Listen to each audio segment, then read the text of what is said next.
نحمده ونصلي على رسوله الكريم اما بعد فاعوذ بالله من الشيطان الرجيم بسم الله الرحمن الرحيم رب اشرح لي صدري ويسر لي امري واحلل عقدة من لساني يفقهوا قولي۔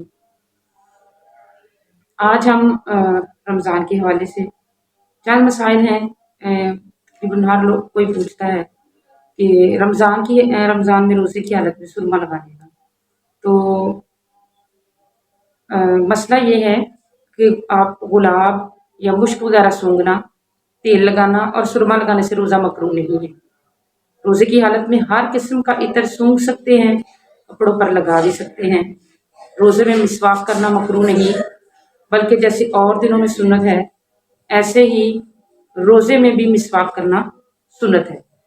مسواک خشک ہو یا تر ہو یا خود پانی سے تر کی ہو، ہاں اگر مسواک کا ذائقہ محسوس ہو یا اس کا کوئی ریشہ وغیرہ منہ کے اندر جائے، حلق میں اس کا ذائقہ محسوس ہو، تو پھر اس حالت میں مسواک کرنا درست نہیں ہے۔ صلی اللہ علیہ وسلم۔